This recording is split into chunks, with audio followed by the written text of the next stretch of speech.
Si j'ai bien compris, là, je présente rapidement ce qu'on a développé autour de la météo à l'ENVSN, notamment avec Olivier. Et puis après, vous posez des questions, c'est ça, Olivier Oui, c'est ça, ouais. En gros, on dispose d'une demi-heure. Ensuite, c'est une présentation. Soit on peut même poser des questions en même temps. Les deux ont été faits, en fait, depuis hier. C'est-à-dire, soit tu fais une présentation et il y a des questions après, soit ça peut aussi interrompre pendant la présentation. Enfin, bon, voilà, c'est friendly comme approche. Donc, et D'accord. après, l'idée, c'est de laisser du temps à la discussion. Bon, alors je vais essayer d'être rapide. Euh, je partage mon écran, celui-là. Tac. Donc, normalement, vous avez mon écran là. Oui, ça arrive. Ouais, c'est bon. Alors, Olivier, tu peux me faire un petit signe quand tu le vois, parce que je sais qu'il y a un petit écart. Ouais. Ouais, d'accord. Mais là, Juste c'est le bon. mettre On voit ta page. mieux. OK. Page d'accueil. Alors, euh, à l'école, donc, ça va. Ouais. OK. Voilà. Donc, ça, c'est une page Claco. C'est ce que j'ai appelé le portail météo NVSN. Euh, Parce qu'en fait, au fur et à mesure, alors je ne sais pas depuis combien de temps on a commencé avec Olivier, mais ça fait quand même plusieurs années. Ça me perd un peu dans tous les différents environnements numériques. Donc, décidé de faire un portail avec les liens vers tout ce on a développé. Euh, Rapidement, la météo à l'école, c'est intéressant dans la mesure où c'est une mission transversale. Et donc, j'interviens pour les formations de l'école, pro et grand public, accompagnement des sportifs, et puis une petite mission expertise aussi et recherche. Donc, tout ça, m'a amené à développer des outils assez transversaux pour vous montrer comment, petit à petit, on a développé ces outils-là. Notamment la partie cours en ligne.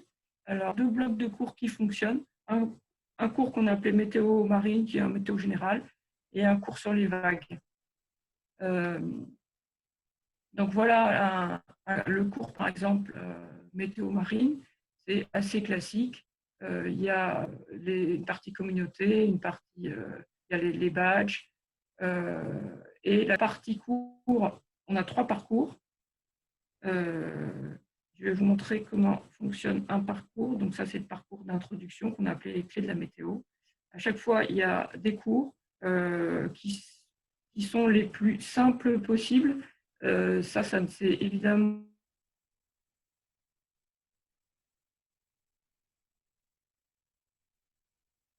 Ouais, je vais interpeller Claire. Je ne sais pas pourquoi, ça ne marche pas terrible son histoire. D'ailleurs, elle est partie, là, si je ne me trompe pas.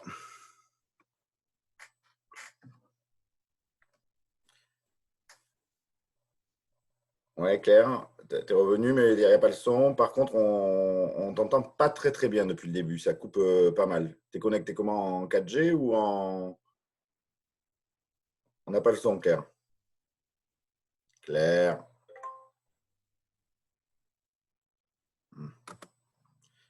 Claire, est-ce que tu m'entends? Oui. Ouais, Ouais, moi je t'entends, ouais. je te remets Ouais. le son. Parce que en fait, t'es parti, t'es revenu. Ta connexion, elle n'est pas terrible. T'es connecté comment, là? Alors, je suis en 4G, je peux revenir en Wi-Fi, mais tout à l'heure ça a tout fait sauter. Ouais, parce que là, c'est vraiment pas terrible, hein. Ça, alors, je peux essayer, ça va pas tout faire sauter. Bah, essaye, hein. De toute façon, Voilà, attends, je réessaye de passer en Wi-Fi. ouais. Tac, tac. Et en filaire? Ouais, ouais, ouais.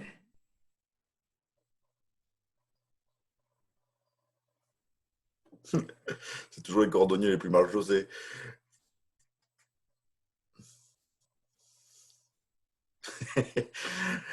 Elle fait des visios avec 80 personnes et tout. Paf. Et là, il suffit qu'il y ait Albin qui soit là et paf. Albin, c'est ta faute.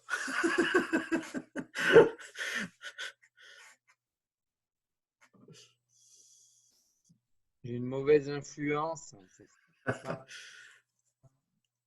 J'étais trop en retard ce matin. Et je voulais savoir ce que c'était que la météo. Je suis content, hein. Vous avez du vent. Le son, Claire, attends, je t'ai activé parce que. Hop. Ouais, vas-y, parle. Est-ce que vous m'entendez mieux Ah, bah là? là, c'est mieux. Bon, Ça alors part mieux. on va essayer de rester comme ça. Voilà. Ah, c'est loin la Bretagne, hein, c'est loin, c'est loin. Ouais, ouais. Putain, toi, t'es à crack, hein, je te rappelle. Donc, bon, allez, vas-y, je te redonne la parole et c'est parti. Alors, tac, là. Alors, du coup, je vais remettre mon écran. Alors, arrêtez-moi parce que je sais que l'image, parfois, est un peu longue à passer. C'est bon. C'est bon. Ouais, donc je disais, pour construire les cours, en fait, j'ai passé énormément de temps à simplifier les cours. L'idée, c'est de ne pas perdre l'internaute. Donc, vous voyez, les cours, ils sont simplissimes. Voilà. Mais ça, évidemment, c'est très chronophage. Par contre, et on se rend compte de plus en plus, c'est que ces cours-là, je les réutilise à toutes les sauces.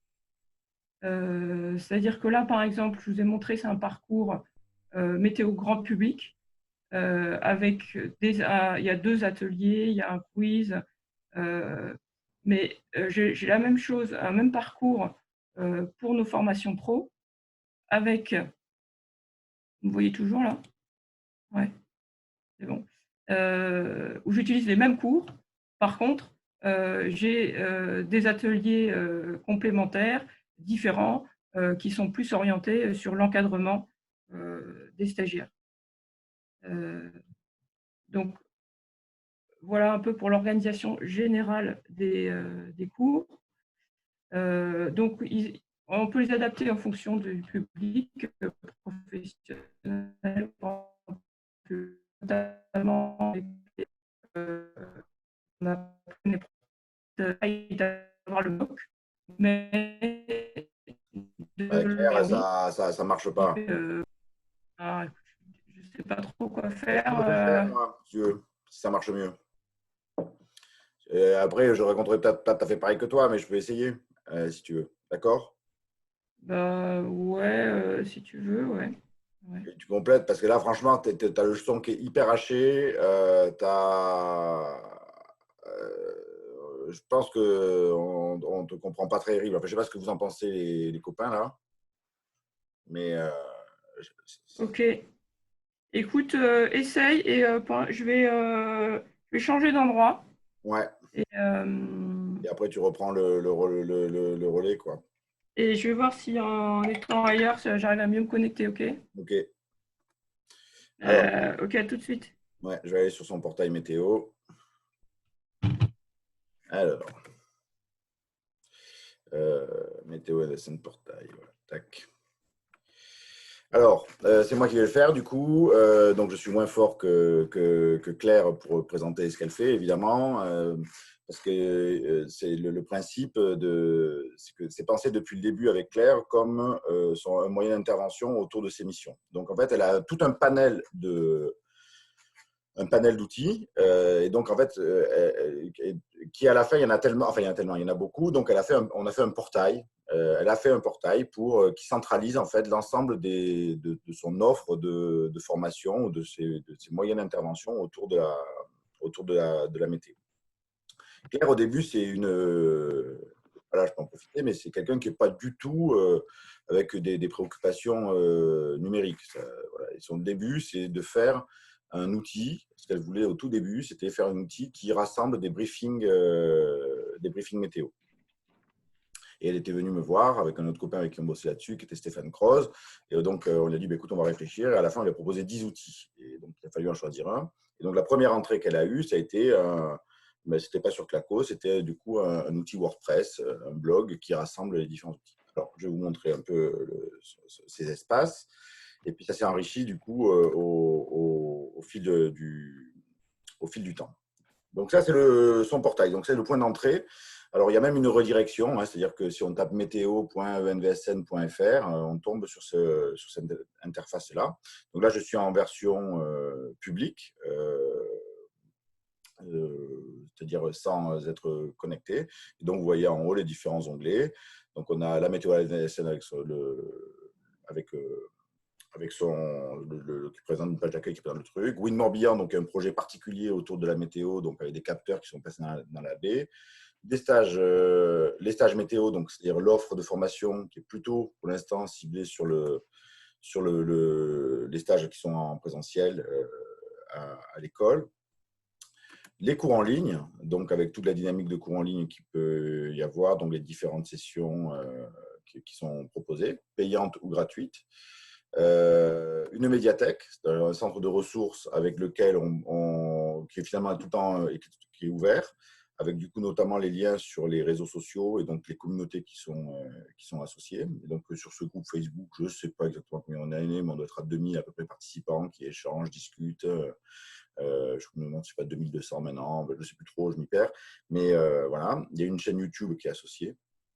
Ensuite, on a tout un outil qui est dédié aux prévisions, c'est-à-dire tous les outils qu'on peut utiliser pour faire des prévisions météo. Et en fait, c'est alimenté et en fait filtré par Claire, mais régulièrement, il y a des gens qui vont dire « Ah ben, ce lien-là ne marche plus » ou « Moi, j'ai trouvé un super site, c'est intéressant pour telle ou telle raison ». Et donc, il va se compléter finalement avec à la fois Claire et à la fois le réseau et la communauté qui participent à ces éléments.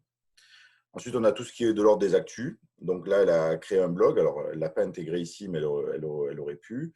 Mais il y a un blog qui gère les actualités météo. Donc, sur ce qu'elle vous présentait sur les cours en ligne, d'ailleurs, il manque un élément, c'est le club des abonnés. Il y a des gens qui sont…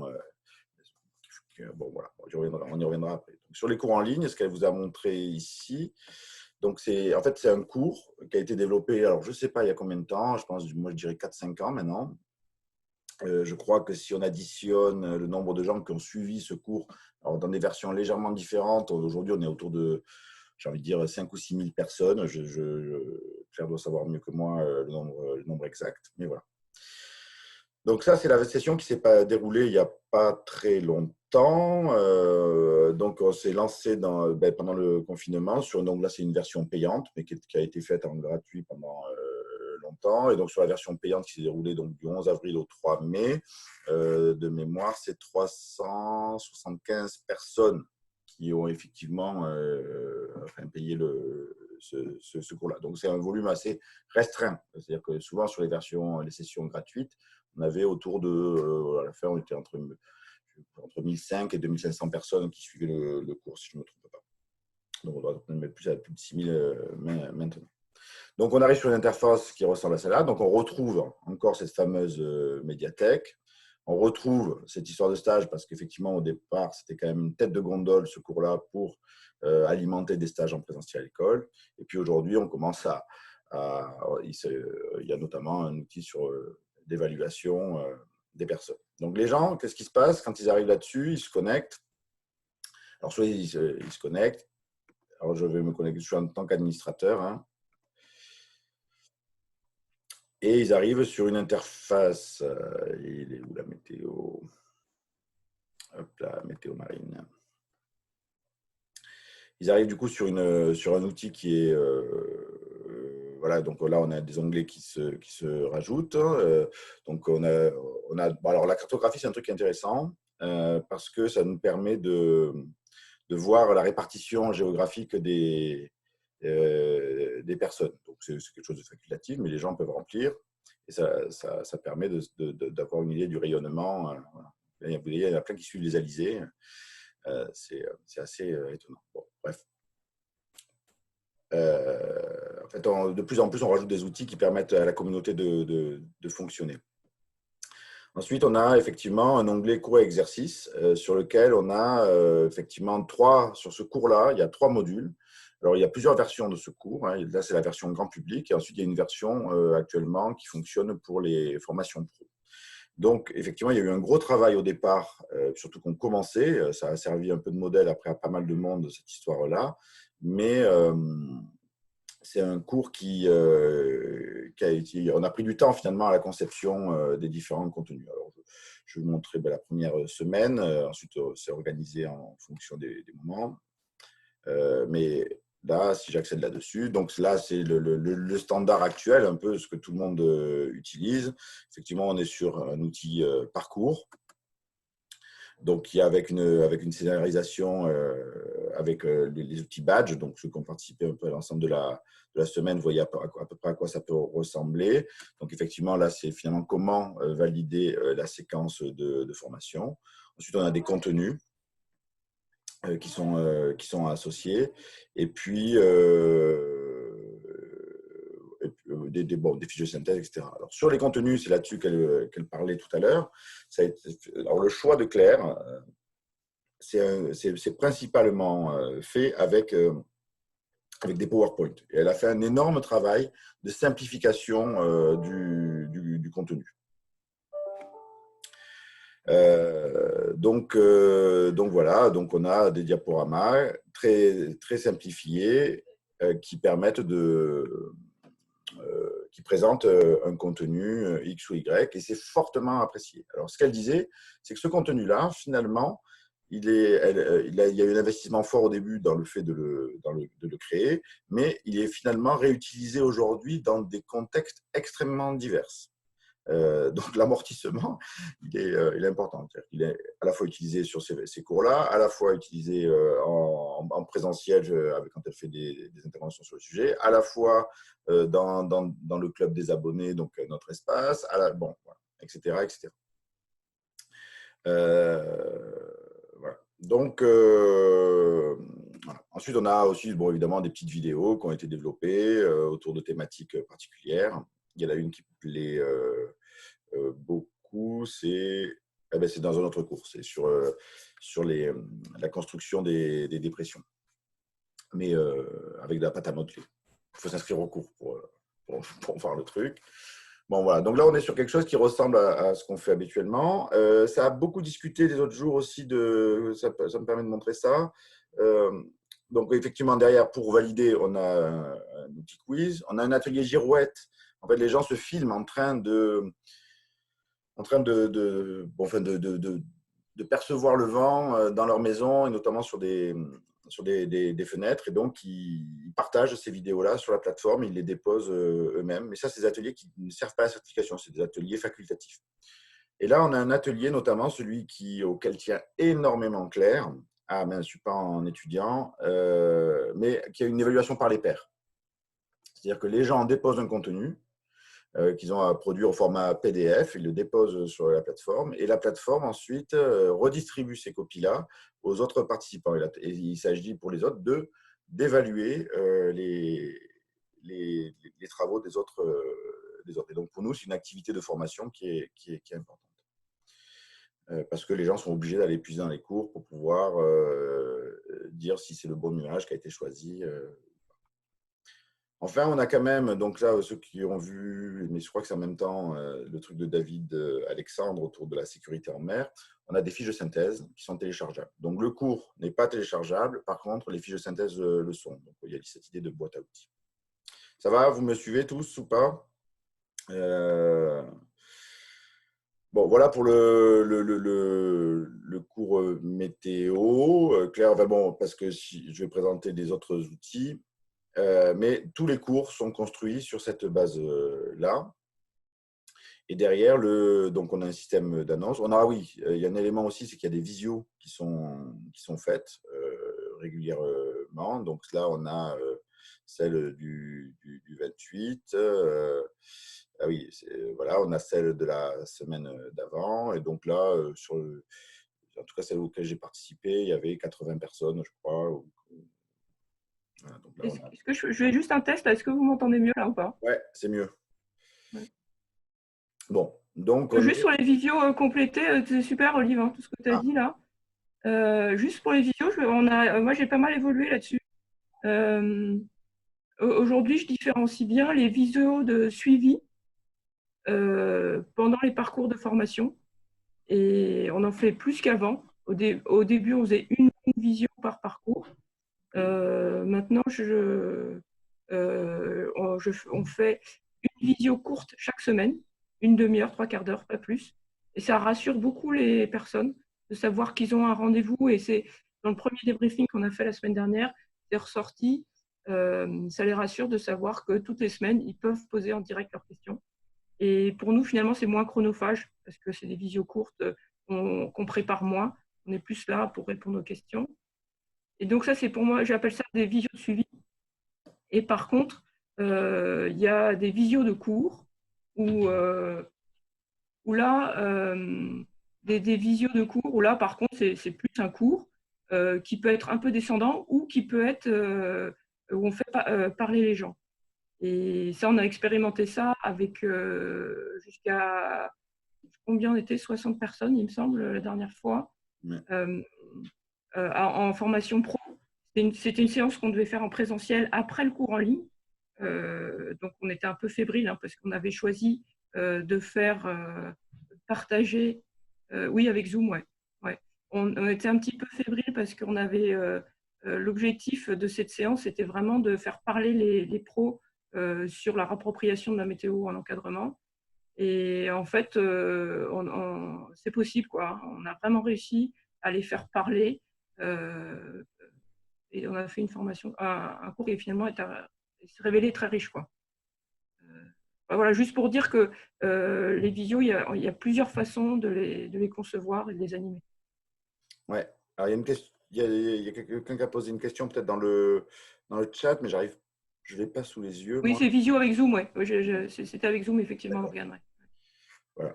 Donc, voilà. Donc là-dessus, d'ailleurs, il y a une playlist intéressante qui a été faite par Christophe Battier. Allez voir sur le blog du RNSPF sur les différents types de visio et de vidéos qu'on peut faire dans un cours à distance. Donc, il positionne effectivement sur les vidéos d'intro de cours, les vidéos de… donc, il y a tout le panel, en fait, des vidéos qu'on peut utiliser. Donc, je repartageais ça. Je ne sais pas, ça doit avoir un mois ou quelque chose comme ça. Je continue, Claire, ou tu veux prendre le relais? Bon, non, vas-y, c'est très bien.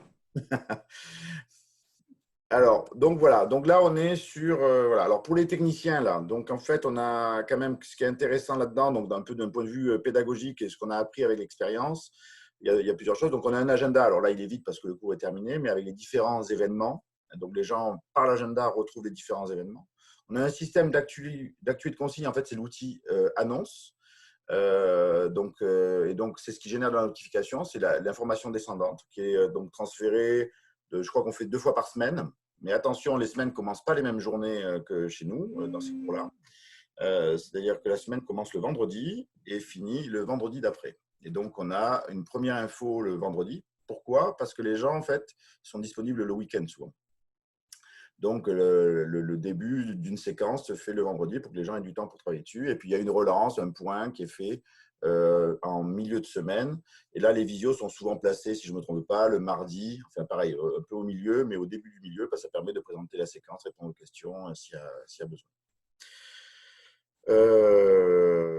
Bon, voilà autour de ce module-là. Et donc, ce module-là, aujourd'hui, on a une version celle-là, et le grand public. On a une version également qui est pour les formations pro, donc qui est complétée avec des ateliers météo et PEDA, en fait. Donc, c'est à ça que fait référence tout à l'heure. Et là, on est dans une logique beaucoup plus de classe inversée, si on fait référence à ce qui a été raconté depuis 3 jours. C'est-à-dire beaucoup de théories, d'activités de formation en ligne. Et ensuite, en présentiel, on est effectivement sur des échanges de pratiques, sur des prévis météo plus fines, sur la mise en relation des connaissances qui ont été abordées, etc. Retour de Claire là-dessus, mais elle complétera ou elle infirmera si elle a envie. Mais peu importe les publics, les gens qui sont passés par ce système de formation en amont des temps de formation en présentiel, ça a été un apport important dans le sens où le niveau la qualité des temps en présentiel était de bien meilleure qualité. Et que du coup, ce que dit Claire régulièrement, si je ne me trompe pas, mais tu peux dire l'inverse si tu as envie, Claire, c'est que ça a upgradé, ça augmente la qualité de la formation de manière globale. Au moins pour 2 raisons. Soit les gens ont fait les parcours avant, et donc dans ce cas-là, il y a une mise à niveau à minima des connaissances, et en sachant qu'il y a plein de choses que les gens n'osent jamais poser en présentiel, parce qu'en fait, c'est des choses qu'on est censé connaître sur la thématique. Et ensuite, pendant le présentiel, si des gens finalement sont un peu en retard sur un contenu X ou Y, ben, finalement, il y a le centre de ressources qui est à côté et on peut y retourner en permanence. Et donc, le prof n'a pas nécessairement à refaire une explication.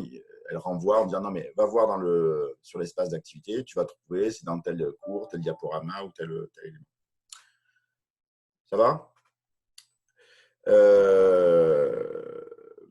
Bon, voilà pour le principal. Alors, il y a évidemment tout ce qui est aide, donc les fameux badges. Bon, on va pas aller, on va aller assez vite là-dessus. Et puis là, on a, là aujourd'hui, elle a développé effectivement pour améliorer le système et le faire avancer, un outil d'évaluation et de suivi enfin bon, voilà, pour avoir l'avis des participants, qui sont globalement super contents. Ce cours-là, dans sa version grand public ou dans sa version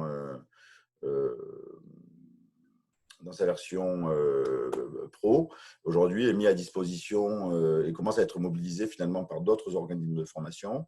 Donc là, pendant la période de confinement, on a eu effectivement le Crêpes Antibes et les plongeurs qui ont demandé à suivre ce cours. Donc ils ont suivi la version grand public, mais on rajoute des visios avec thématiques sur le sujet avec cette propos-là.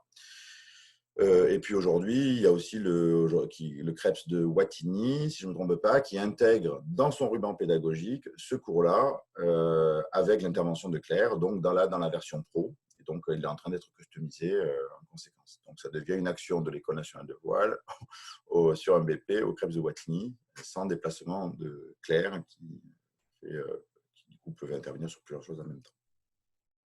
Ça va, Claire, là-dessus? Ouais. Parfait, tu es parfait, Olivier. La flatteuse. Bon, alors, ensuite, là-dessus, si je reviens sur son portail, on a aussi, mais il n'y est pas là, il est où le club météo. Ah oui, on l'a enlevé. Tu veux que je… Non, c'est bon, je vais le trouver. Le club des abonnés. Alors ça, c'est une expérience, c'est-à-dire qu'énormément de gens qui suivaient ce cours disaient ah oui, alors sur le cours d'avant, le grand public, ils pouvaient acheter des badges, donc des attestations. Et l'idée, c'est que ces attestations-là pouvaient être à terme des allègements de formation. Bon, si on y reviendra si vous voulez. Donc là, ensuite, il y a pas mal de personnes qui demandaient à dire est-ce qu'on peut accéder au contenu à l'année. Et donc, par rapport à ça, tu suis les commentaires, Claire, il y a un commentaire sur le truc. Donc, Ouais. l'école s'est dit, ben, on va faire un club des abonnés. Bon, qui en fait a vivoté, mais qui fonctionne quand même. Là, je ne sais pas combien il y a de personnes inscrites, c'est une centaine de personnes, je pense, non? C'est ça à peu près? Oui, c'est ça, il y a un peu plus, mais bon. Bon, voilà, mais ça permet aux gens finalement d'avoir un accès permanent à l'ensemble des contenus qui sont sur la plateforme. Enfin, sur voilà, des contenus qui sont développés par Claire. Aujourd'hui, on a un cours aussi qui est développé sur les vagues. Bon, bref, donc tout un tas d'outils sur le sujet. Ensuite, ce qu'il y a autour de ça, ce qui est intéressant, c'est l'environnement communautaire. Donc, c'est Météo NVSN, donc c'est un groupe qui est sur Facebook. Et donc là, les gens partagent en fait et discutent, mettent leurs photos de nuages. Il y en a certains qui mettent des synthèses des cours de Claire. Bon, il y a de l'activité sur le sujet. Voilà, ça vous donne un peu d'idée. Alors, les gens partagent des nuages, partagent tout un tas de phénomènes, etc. Ça discute. Alors, ça dépend des moments, ça dépend de ce qui est abordé aussi dans les cours. Et puis, à des moments, il fonctionne en même temps tout seul. Et il alimente Claire, parce qu'à des moments, il y a des choses qui sont partagées et que toi, tu récupères pour les intégrer dans les cours. Bon, voilà. Bref, allez voir. Et donc, c'est combien de personnes aujourd'hui? Je sais pas où Plus de 2000. Ouais, plus de 2000. Et donc, finalement, c'est aussi un moyen de communication. C'est-à-dire que quand il y a une action autour de la météo à l'école, au travers de ce réseau-là, ça permet de diffuser en disant si ça vous intéresse, il y a ça qui se passe ou ça qui se passe. Et donc, au fil du temps, et la communauté, évidemment, repartage sur ses propres réseaux. Donc, c'est une façon de communiquer. Donc, il faut qu'on abrège un peu, Olivier. Ouais. Ensuite, ce qu'on a derrière, on a le blog, le blog donc météo. Bon, je sais pas. Bon, il y a il est où le blog, Claire? Je l'ai où, Reviens dans le portail. La médiathèque, il est pas si, les actus météo. Ouais, je suis sur le portail et je vais. Là, t'es dessus. L'actualité, clique en dessous. Non, mais dans le widget bleu, là, voilà. Voilà. Donc ça, ce qui était le premier outil développé, qui finalement rassemble, aujourd'hui qui devient l'outil intermédiaire entre la plateforme e-learning et les outils institutionnels de communication. Et donc ça devient, c'est un blog développé à l'externe, mais qui du coup a une fonction plus forte sur la com. Et bon, ben voilà. Donc là-dessus, en fait, on a tout un tas d'articles avec autour de la météo, un peu comme le blog du RNSPF. Donc ensuite, avec les systèmes de tri associés, donc si je veux tout ce qui est sur le secteur sud-ouest, ça va me sortir tous les briefs et débriefs que Claire a partagés et sur la thématique en question. Voilà. Donc tout ça pour alimenter aussi la communauté et permettre aux partenaires aussi de l'école d'utiliser ces outils. Bon voilà, je vais m'arrêter là-dessus. Du coup, Claire, à peu près, j'ai fait le tour du propriétaire. Est-ce que tu veux compléter quelques éléments? Je crois qu'il y en a qui sont pressés pour la séance d'après, donc je ne sais pas le temps qui nous reste, s'il y en a qui veulent poser des questions. Ouais.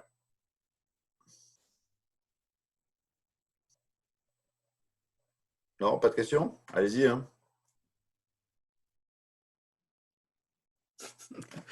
Eh bien, non, vous n'êtes pas très vif ce matin. Alors, pas une seule question pour Claire? C'était si clair que ça, ce qu'on a présenté? Non?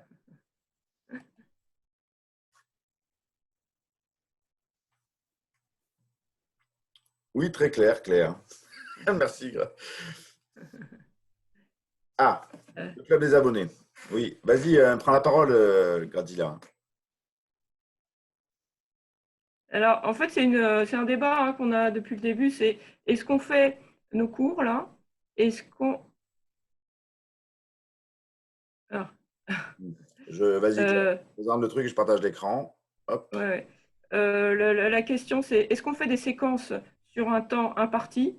C'est les cours qu'Olivier vous a présentés. Ça dure 3 semaines. Ça, c'est un choix qu'on a fait parce qu'on veut que les gens produisent autour du même sujet au même moment. Donc là-dessus, on essaye de tenir ce temps-là. Et en même temps, y a des gens qui disent ça ne me va pas. Moi, je voudrais plutôt pouvoir avoir un accès permanent au cours. Mais l'accès permanent au cours, il nous empêche de faire une animation PEDA. Donc, c'est 2 philosophies différentes et qui n'est pas toujours facile à expliquer. Hein, souvent, les gens ne comprennent pas bien. Mais on ne peut pas faire la même chose, quoi. Parce qu'on ne peut pas non plus, nous, être tout H24 derrière l'ordi à répondre aux questions, animer. Donc, c'est pour ça il faut vraiment les concevoir, même si on peut avoir les mêmes blocs de cours, il faut les concevoir comme 2 parcours, vraiment 2 formations différentes. Et aujourd'hui, honnêtement, notre club des abonnés, il vivote. Hein, on n'a pas passé beaucoup de temps dessus. Peut-être qu'on va le redévelopper l'année prochaine. On ne sait pas trop. Une des idées, c'était aussi de mettre à disposition des structures, des centres d'entraînement, de la ressource pour des temps, alors pour former leurs adhérents et puis pouvoir les former, y compris sur des moments où ils ne peuvent pas aller sur l'eau. Il y avait cette idée aussi, de mettre à disposition des entraîneurs, des clubs. Voilà. Donc pour vous, pour Grazilla, normalement tu devrais avoir le… Salut Claire, dis-moi, est-ce que tu peux me présenter ton nouvel environnement, s'il te plaît? Pour qui tu as fait ça? À quoi ça sert? Bien sûr, c'est un environnement pour les structures nautiques, pour les moniteurs, les entraîneurs. L'idée, c'est de leur fournir un panel de cours météo qu'ils puissent piocher quand ils veulent pour leur débriefing, pour leurs cours, voire pour remplacer une séance annulée. C'est super. Donc si je suis entraîneur, ça veut dire que moi, je peux disposer, par exemple, quand il pleut, enfin quand il pleut, on va des fois sur l'eau, tu me diras, mais quand il pleut, qu'il y a trop de vent ou qu'il fait trop froid, je peux animer avec ça des séances en salle. exactement. Ça, c'est super. Est-ce que tu peux nous montrer un exemple, Alors, on s'il te plaît? montre un exemple. Par exemple, les clés de la météo. Vous allez voir, il y a c'est bon, Olivier, c'est bon. des vidéos, une fiche de synthèse, des C'était les débuts de Claire avec RapidMove, ça. Donc, bon, voilà. Non, mais ça vous permet de comprendre comment c'est organisé. Voilà. Non, c'est un concept aussi intéressant. Hein. Il faudrait qu'on prenne plus le temps de le développer. Ouais. Ouais. Et puis, par contre, l'idée là-dessus, c'est que pour le développer, ce qu'on n'arrive pas à faire avec Claire, enfin, surtout Claire d'ailleurs, hein, c'est de le gérer comme une revue finalement. C'est-à-dire de dire avec une actualité qui va alimenter les gens qui sont dans ce fameux club des abonnés. L'accent a été beaucoup mis finalement aujourd'hui dans le projet autour de la météo, qui était sur plutôt la dimension pédagogique et donc l'animation pédagogique qu'on pouvait faire en ligne, soit sur les cours grand public, soit sur les cours pour les professionnels. C'est ça, Claire? Voilà. Oui, on est parti. Vous avez vu, on a développé énormément de choses. Donc, il ne reste que 24 heures par jour, hein, vous le savez tous. Donc après, on fait des choix. Hein. Et puis mais c'est l'intérêt du numérique, hein, c'est que tout est lié aussi. Hein. C'est-à-dire qu'on développe des blocs dans un parcours, mais il y en a un autre pendant ce temps-là qui vit un peu moins. Mais après, on peut récupérer des choses du premier pour le mettre dans le deuxième. Donc c'est hyper vivant. Peut-être pour conclure hein, ce que disait Olivier en intro, moi je ne suis pas du tout geek, c'est pas ma tasse de thé. Et aujourd'hui, je passe 80% de mon temps quasiment à faire des cours en ligne, mais parce que c'est justement très ludique et très vivant. On peut essayer des choses, ça marche pas, on change. Et c'est aussi une pédagogie qui est très exigeante, parce qu'on l'a vu, hein, et pour ne pas perdre la personne en ligne, on est obligé d'avoir des cours qui sont vraiment sur lesquels on a passé du temps. Et ça aussi, je trouve que c'est motivant. Il y a l'exigence et la possibilité d'essayer des choses qui font que ça donne vraiment envie de continuer. Quoi. Et puis, ça touche un public qui est… Enfin, nous, en plus, c'est une problématique qu'on avait au fond de la presqu'île. Hein, c'est qu'on avait du mal à faire venir les gens chez nous. Et là, d'un coup, on fait donc, le dernier, on a été 300. Bon, c'est aussi motivant de se dire ce que je fais, ça sert à 300 personnes sur une session. Ouais. Et puis surtout, Claire, en plus, elle a essuyé les plâtres de tout le monde. Hein. C'est-à-dire que, comme elle est un peu en avance sur pas mal de pratiques, on passe notre temps à restructurer en fonction des nouvelles idées qu'on a et des limites qu'on touche sur la plateforme. Bon, voilà, ce sera la conclusion, Claire, du coup. Désolé pour… Oui, ouais. alors on est désolé pour le temps. Je rebondis sur ce que vient de dire Olivier. On a essuyé beaucoup de plâtres. Donc, si on peut vous faire gagner du temps, surtout, n'hésitez pas. N'hésitez pas, hein, on sera content de partager ce qu'on a essayé, ce qui n'a pas marché, ce qui marche. Il n'y a pas de vérité, hein, mais si on peut vous faire gagner du temps, on sera content de le faire. Voilà. Bon, merci Claire. Merci Marianne, qui est Merci aussi Olivier. une développeuse de concepts sur la plateforme. Voilà. Donc, désolé pour le retard, mais on a eu des petits problèmes de connexion, il fallait bien que ça arrive. Voilà. Alors maintenant, du coup, on a nos amis qui, je pense, ont travaillé ensemble. C'était l'idée de départ. C'était Glenn. Alors au début, ils étaient séparés. C'était fait exprès pour qu'ils aillent se voir les uns les autres. Puis Cyril a dit, mais oui, mais moi, je fais quelle intervention? Enfin, il y a eu toute une discussion entre eux, j'imagine, derrière, après cette programmation. Et du coup, nos développeurs d'environnement numérique sur la VAE et l'accompagnement via Claroline Connect. Donc, Glenn et Adam, voilà. Non, Cyril, pardon, excuse-moi. Sont à la place. Vous avez la parole et du coup, vous gérez le temps comme vous voulez. Salut Olivier, salut à tous. Merci pour le passage de relais. Effectivement, en tant que bon professionnel avec Cyril, que je ne connais pas, on ne s'est jamais vu, on a préparé finement cette intervention. Donc, on a décidé d'enchaîner, si ça vous va à tous, nos deux interventions, voilà, je sais pas, 10-15 minutes chacun pour vous présenter ce qu'on met en place ou ce qu'on essaye de mettre en place chacun de notre côté. Donc, moi, plutôt côté DRJSCS, puisque je suis à la DRJSCS de Bretagne, depuis 3 ans au pôle formation, et du coup Cyril plutôt sur le point de vue côté CREPS. C'est bon, enfin, C'est c'est ça. comme ça qu'on avait prévu, hein, Cyril. Ouais. Feu Novak. On se présente déjà avant, donc, globalement, les deux? Bah ouais, vas-y, présente-toi si tu veux. Ok, ça marche. Donc, moi, je me présente. Donc, moi, c'est Cyril Adam. Je suis auto-entrepreneur, à la fois travaillant pour le CREPS de Dijon-Bourgogne-Franche-Comté, également auditeur qualité Calliope et accessoirement également accompagnateur de certains organismes de formation dans l'obtention du label Calliope.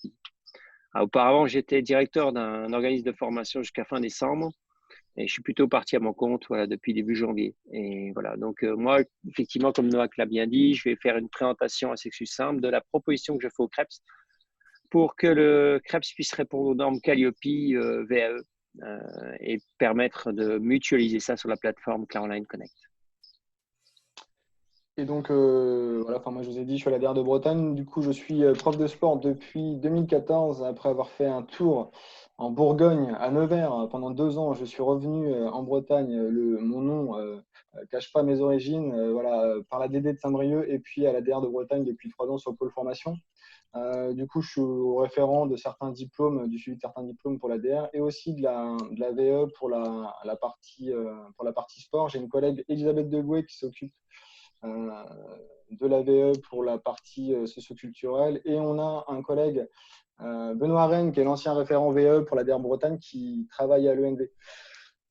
Donc rapidement, moi je vais vous présenter plutôt ce qui est de l'ordre de l'intention, enfin de ce qu'on essaye de mettre en place avec notre réseau d'accompagnateurs VE, jeunesse et sport qui sont habilités par la DR sur la région Bretagne. Notre organisation, rapidement, donc on suit toujours les instructions de cette circulaire de 2005, je crois, ou 2008. J'ai plus les dates en tête, qui prévoit que l'ADR met en place des formations d'accompagnateurs niveau 1 et niveau 2 à destination des accompagnateurs VAE. Donc à l'ADR de Bretagne, en Bretagne, on est toujours sur ce schéma-là. C'est toujours le service formation qui les propose. Depuis du coup le départ de Benoît Rennes à l'ENV, on co-organise ces formations d'accompagnateurs avec l'ENVSN. Et on est en général 2 ou 3 intervenants, donc moi, Benoît et ma collègue Elisabeth sur le socio-culturel. L'objectif général, c'est bien d'améliorer la qualité des accompagnements VE pour arriver à la diplomation et à la réussite des candidats sur l'obtention de leurs UC. On s'est aperçu, après les formations VE, qu'on n'avait pas beaucoup de suite, à part le niveau 2, mais que et c'était un retour aussi des accompagnateurs ou de ceux qui voulaient faire des accompagnements, c'était qu'ils étaient un peu lâchés après cette phase qui dure 2 jours, hein, cette phase de formation. Et donc, on s'est dit que ce serait pas mal de mettre en place un espace d'activité, surtout pour favoriser les échanges mutualisés entre l'ADR et les accompagnateurs sur les questions qui peuvent se poser. Parce que bien souvent, ils revenaient soit vers moi, soit vers Benoît, soit vers Elisabeth avec des questions individuelles. Et on leur répondait, mais sans que ça puisse profiter à notre collectif, à notre réseau d'accompagnateurs VAE sur la Bretagne. Du coup, l'idée d'utiliser Claco est apparue comme une évidence. Peut-être, je ne sais pas si tu m'as mis en partage d'écran, Olivier. Je remets le son. Oui, tu peux, il n'y a pas de problème. Tu as une petite flèche verte en bas. Ok.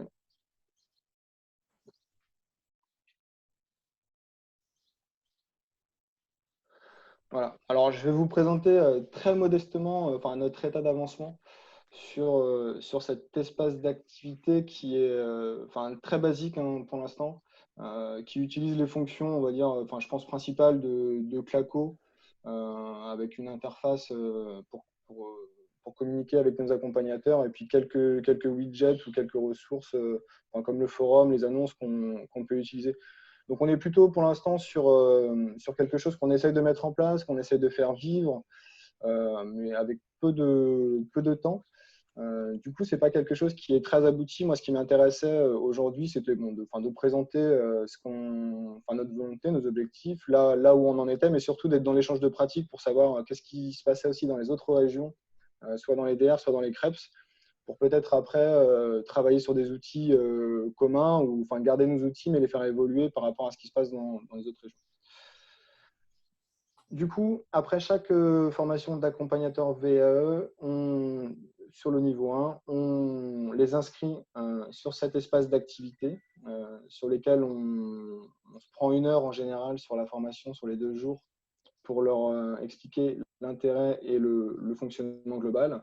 Donc, on arrive sur une page d'accueil assez classique sur Claco, avec les grands objectifs sur le premier widget. La chose qui est le plus utilisée, on va dire, pour l'instant, c'est un forum VE où les accompagnateurs, on les encourage, on les incite à poser leurs questions sur ce forum pour que nos réponses soient partagées, diffusées à l'ensemble du réseau. Donc, on a l'outil forcément des derniers messages du forum en dessous, comme on trouve beaucoup sur Claco. Et là, par exemple, un dernier message, donc on est plutôt sur ce que Cyril a commencé à évoquer avec la démarche Calliope, la démarche qualité. On a eu l'occasion de faire une visio, du coup c'était la première fois et je pense qu'on va la remettre en place, une visio avec tous nos accompagnateurs. C'est la première fois qu'on le faisait pendant le confinement. L'idée là de cette visio, c'était de travailler spécifiquement sur comment on peut travailler ensemble pour faciliter la réponse aux critères qualité de Calliope et comment l'ADR, on pouvait être centre de ressources pour aider là, tous les acteurs, tous les accompagnateurs et les organismes de formation à mutualiser le plus possible les critères qui concernent la VE. Donc, suite à cette visio, par exemple, on a un collègue, donc Laurent Poussard, CPJ, qui a proposé, lui, sur ce forum, une fiche type qu'il utilise, qui va pouvoir être utilisée du coup par d'autres accompagnateurs VE. Donc ça, cette visio-là, maintenant, il faut qu'on structure quelque chose sur Claco, je ne sais pas encore comment, pour qu'on puisse arriver à un espace de mutualisation, faire en sorte que les outils, les ressources que les accompagnateurs veulent partager avec l'ensemble du réseau, on puisse nous les mettre en forme et puis le structurer. Voilà, je pense qu'il n'y a rien en dessous. On a ensuite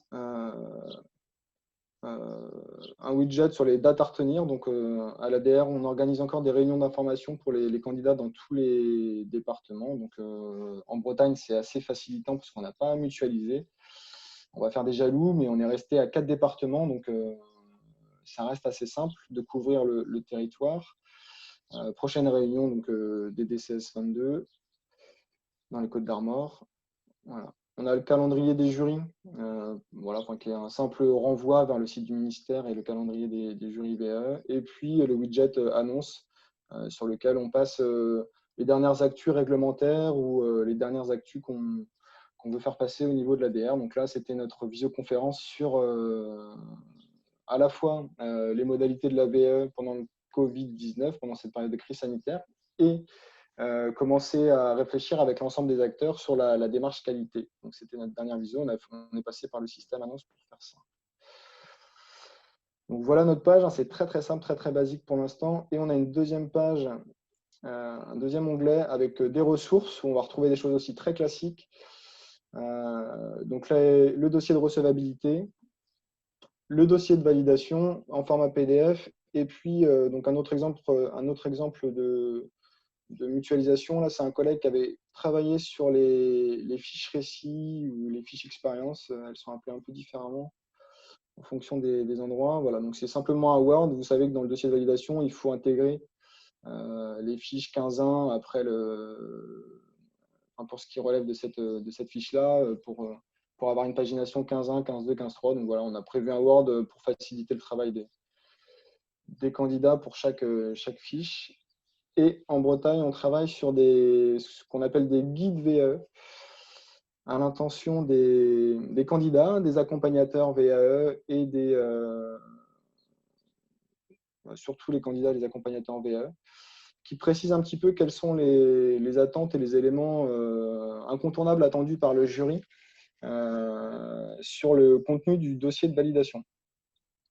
Donc ça, c'est des choses qu'on met à disposition de nos accompagnateurs là sur cette page ressources. L'idée, alors on le fait évidemment que pour les jurys pour lesquels on en a constitué, donc que pour les diplômes pour lesquels on a constitué un jury sur la Bretagne, on ne fait pas pour tous les diplômes.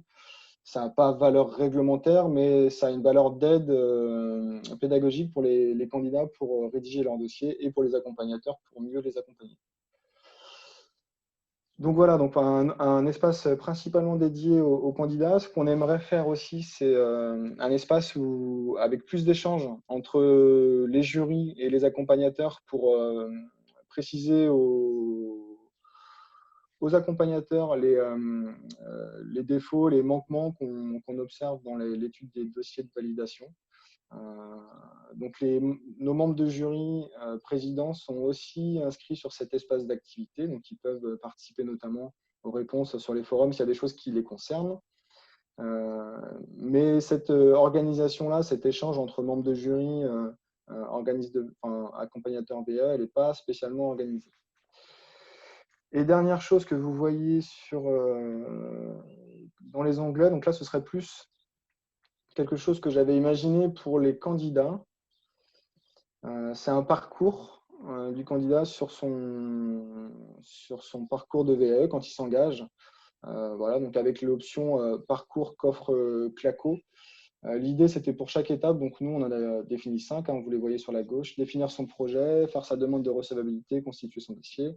Voilà, pour chaque étape, rappeler l'intérêt et l'objectif de l'étape, les moyens à disposition du candidat pour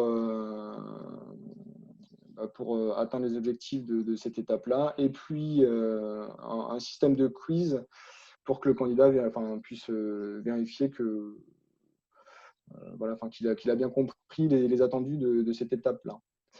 Donc ça, c'est quelque chose qui est encore à l'état de projet, qui n'a pas été très développé pour l'instant et qui serait plus du coup à l'intention des candidats. Donc on l'imaginait, et ça je ne sais pas si c'est possible, de le faire en format libre, c'est-à-dire qu'on renvoie via le site de l'ADR un lien vers ce parcours et n'importe quel candidat pourrait suivre un parcours simple, sans badge, sans rien du tout, pour mieux comprendre les différentes étapes là, de la VE. Voilà où on en est, en sachant que sur le site de l'ADR, les candidats trouvent une petite infographie qu'on a fait avec les 5 étapes qu'on a recensées sur la VAE et à chaque fois des liens hypertextes qui renvoient des explications sur la demande de recevabilité, en quoi ça consiste, ce qu'il faut faire. Pareil pour le dossier de validation, les modalités de transmission à l'ADR, etc. Donc ça, c'est une information grand public qu'on a mis sur le site de l'ADR. Voilà, et donc je vais revenir sur l'espace, sur l'interface. Donc voilà un peu où on en est dans notre réflexion sur un espace d'activité à l'intention de nos accompagnateurs VE. Je vais essayer de repasser, d'arrêter le partage grand écran. Alors on est dans des intentions pour l'instant, le projet n'est pas complètement abouti. Je vous avoue qu'on a un peu de mal à faire vivre cet espace d'activité, à inciter nos accompagnateurs à aller sur l'espace, etc. Donc c'est sans doute à nous aussi de trouver les moyens de plus les attirer et de faire en sorte que cet espace soit vivant. Voilà, c'est encore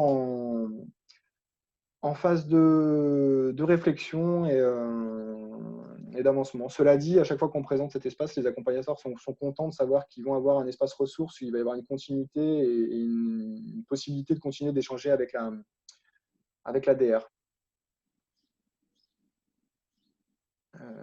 Je n'ai pas vu s'il y avait des questions en même temps. Là, il y avait une question de Florence. Florence, vas-y. Il faut que tu ouvres ton micro, Florence.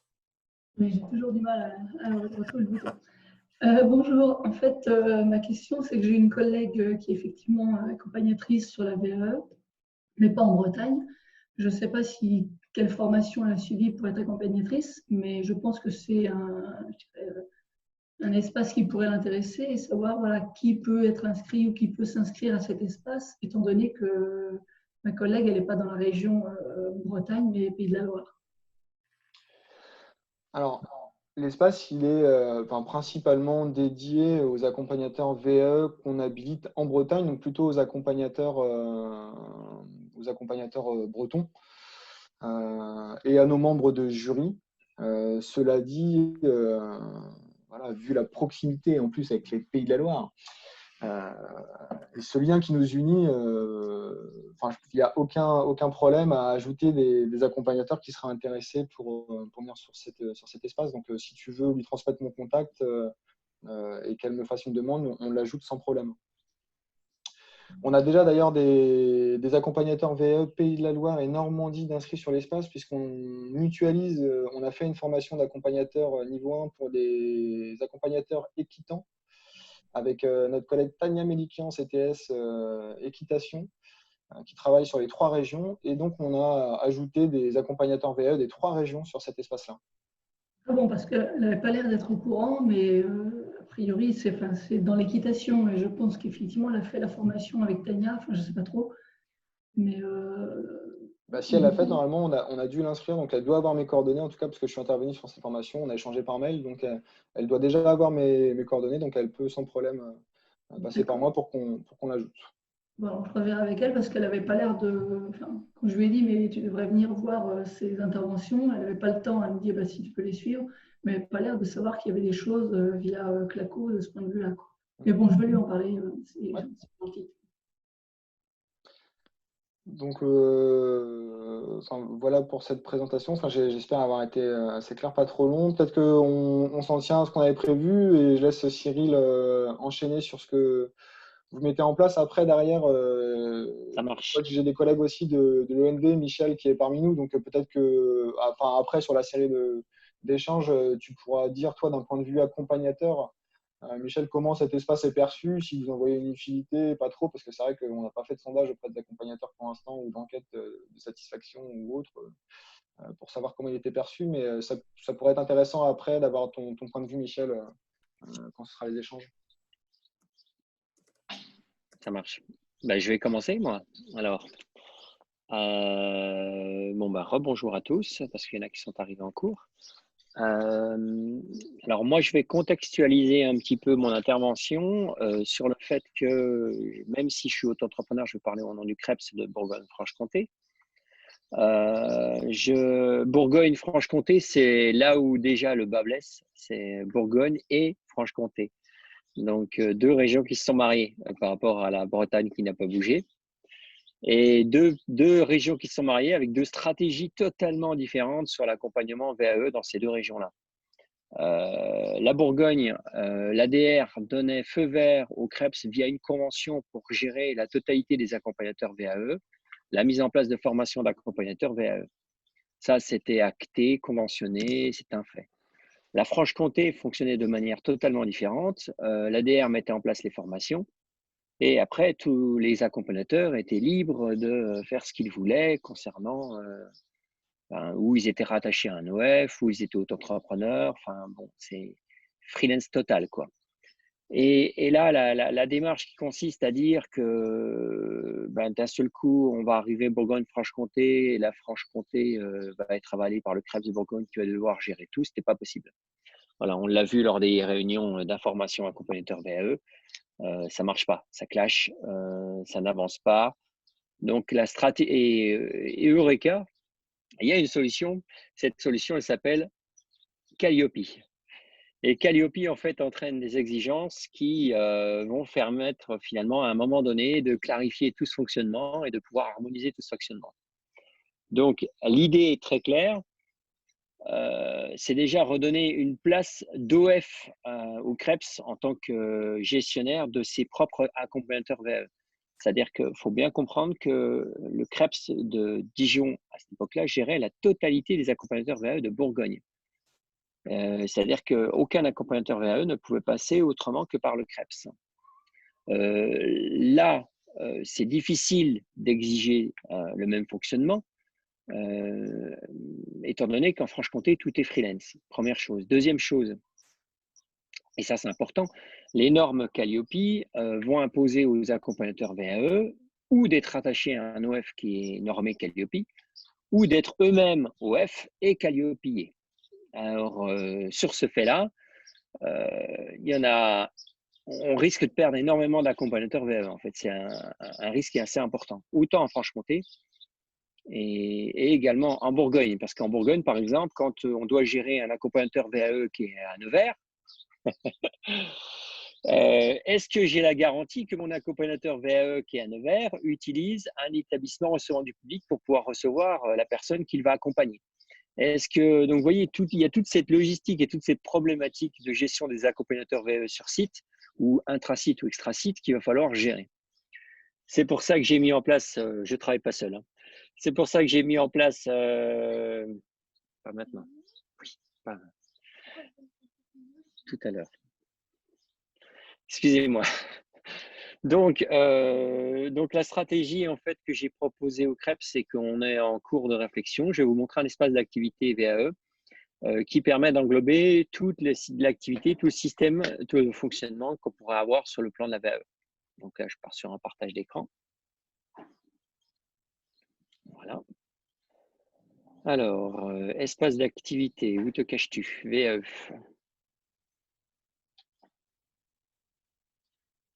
Alors l'espace d'activité VAE, il est censé répondre à plusieurs choses. Alors, il est en cours de construction, un peu comme Glenn, excuse-moi. Glenn, il y a un onglet pour les candidats, enfin 2 onglets pour les candidats à la VAE. Ces candidats-là sont renvoyés par le biais du site internet du CREPS Dijon Bourgogne-Franche-Comté, où dans chaque page liée à chacune des formations, il y a un lien vers la VAE, l'espace d'activité VAE, ce qui permet derrière de faire un lien entre la communication, toute formation et la notion de VAE. Donc, ces candidats, en fait, derrière, arrivent sur une plateforme assez simple, avec un lien qui renvoie vers l'onglet d'inscription VAE, le candidat VAE. Une boîte à outils, je pense que ça, c'était super important. La boîte à outils, en fait, l'idée est très claire. Je rejoins Glenn sur un point. Une plateforme n'a de sens que si elle est vivante.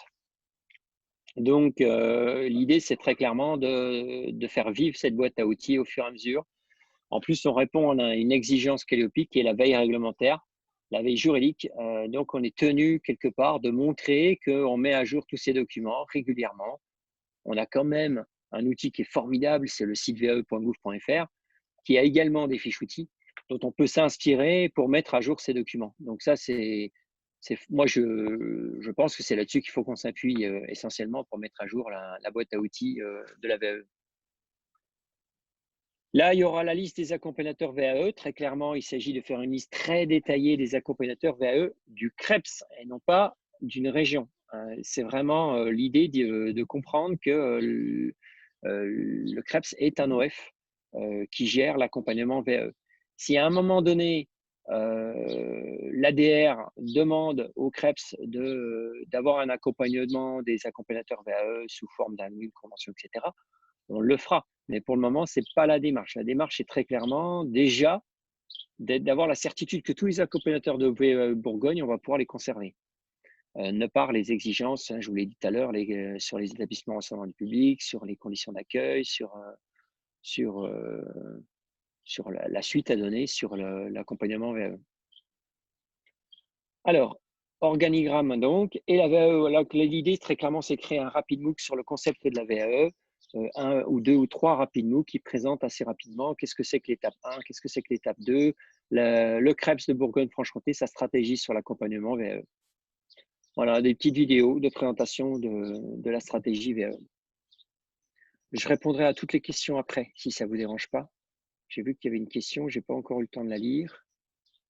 Ah non, ça ne concerne pas mon intervention. Non, c'est moi qui complète. Ah ouais, pas de souci, pas de souci. Et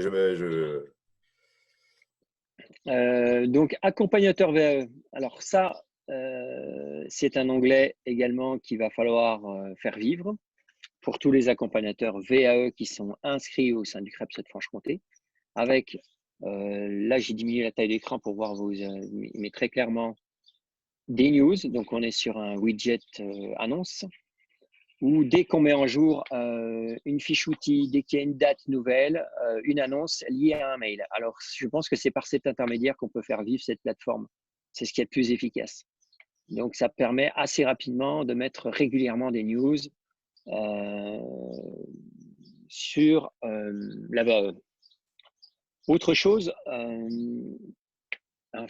Glenn, tu m'as donné une idée tout à l'heure, et je crois qu'il faut qu'on rebondisse sur cette période de confinement.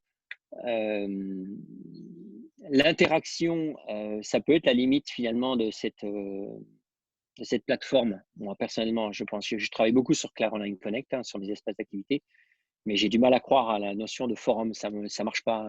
Ça fait des années que j'essaye. Sur d'autres sites, la notion de forum ne marche pas. Alors que les groupes WhatsApp cartonnent, le forum ne marche pas. Donc, je crois, moi, peut-être rebondir sur cette période de confinement pour mettre en place, en fait, étant donné que Crêpes Bourgogne-Franche-Comté a un compte Zoom, des réunions régulières sur des thématiques liées à l'accompagnement VAE, et en invitant tous les accompagnateurs VAE à venir échanger sur des thématiques spécifiques.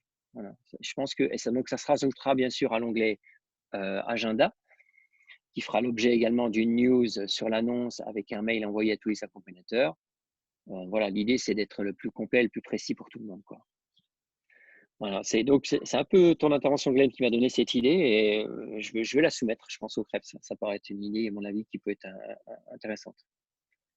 J'ai rajouté un tuto de Clair Online Connect. Bon, ça se fait vite fait sur son ordinateur. L'idée, c'est de comprendre un peu comment l'accompagnateur VAE va pouvoir utiliser la plateforme Clair Online Connect. J'ai 2 questionnaires ici. Un questionnaire de fin d'accompagnement, qui va me permettre, si vous voulez, d'avoir un retour écrit de la fin de l'accompagnement VAE de la part de l'accompagnateur. Hyper important, dans ce questionnaire de fin d'accompagnement, obligatoire le résultat du jury. C'est-à-dire que on ne peut pas ne pas faire de retour d'accompagnement si on n'a pas le résultat de présentation du dossier par un jury. C'est-à-dire qu'il faut que l'accompagnateur termine son accompagnement en nous donnant le résultat du jury. Donc, c'est là où il va y avoir l'importance du lien entre l'accompagnateur et l'accompagnant pour être sûr qu'on a bien toutes les données. C'est une donnée qui est obligatoire, que Krebs, dans le domaine Calliope, doit pouvoir faire ressurgir, c'est l'indicateur 2, dans ses indicateurs de réussite au niveau de l'accompagnement VAE. Voilà, donc la boîte à outils qu'on retrouve, c'est à peu près la même, toujours pas de problème, donc mise à jour régulièrement, en permanence. Troisième onglet, un onglet pour l'accompagner. Là, on est pendant l'accompagnement VAE. On retrouve la liste des accompagnateurs VAE, c'est-à-dire que la personne va être accompagnée, mais c'est toujours bien de créer un lien, de montrer l'importance de la VAE au sein du Krebs. Là, honnêtement, je n'ai pas encore terminé cette plateforme, donc c'est à construire encore, mais dans l'idée, il y aura l'explication de la stratégie d'accompagnement VAE, des documents administratifs qui sont à remplir avec le lien avec l'accompagnateur VAE. Seront inscrits sur cette plateforme l'accompagné et l'accompagnateur VAE, bien sûr. Sur la clôture de l'accompagnement, il y a bien sûr un questionnaire de satisfaction du candidat qu'on doit également faire remonter. C'est là aussi qu'on aura une deuxième fois le résultat du jury. On recoupera l'information, c'est important. Troisième onglet, alors celui-là, il est assez nouveau, donc il est vide et il faudra le construire intégralement. On ne peut pas rentrer dans cette démarche d'accompagnement VAE si on n'a pas un onglet pour permettre aux candidats accompagnateurs VAE de pouvoir devenir VAE, accompagnateur VAE. Voilà. Donc, il faut qu'on crée aussi tout un espace, tout un onglet qui puisse expliquer finalement quelle est la démarche. Ce sera certainement des rapides MOOC avec une présentation des responsables à mettre en place, à voir au sein des CRES pour aller jusqu'au bout, les dates de formation mises en place par l'ADR. Et l'idée, très clairement, les documents sur lesquels il doit s'appuyer pour peut-être se former aussi. L'idée, c'est de pouvoir nous proposer aussi des solutions pour augmenter le nombre d'accompagnateurs VAE au sein du CREPS. L'idée également, très clairement, sous-jacente à cela. Je refais encore une fois une petite partie de contextualisation. On a beaucoup d'accompagnateurs VAE en Franche-Comté qui ne sont pas rattachés à des OF, sont auto-entrepreneurs, mais ne sont eux-mêmes pas OF, et donc ne deviendront pas Calliope. C'est des gros accompagnateurs VAE.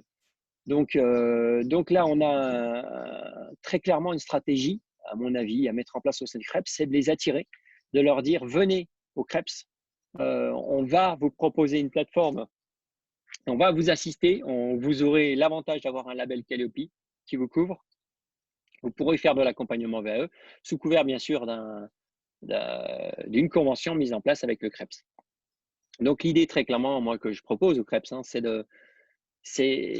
de proposer, on va dire, un espace d'activité complet sur la démarche d'accompagnement VAE qui puisse permettre, on va dire, de mutualiser, de globaliser le travail et de répondre, on va dire, à toutes les exigences qui, fort heureusement, ont été décalées d'1 an, qui concernent Calliope. Voilà, j'ai été assez rapide dans ma présentation. C'est pour qu'on puisse laisser un petit peu de temps à tout le monde de répondre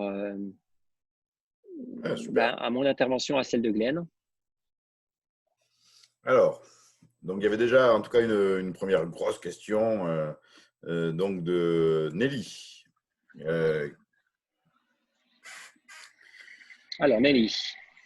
Vas-y Nelly, on t'écoute.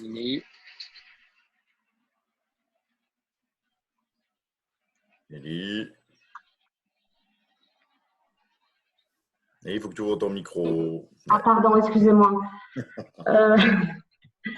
Excusez-moi, oui, je m'interrogeais là sur Calliope,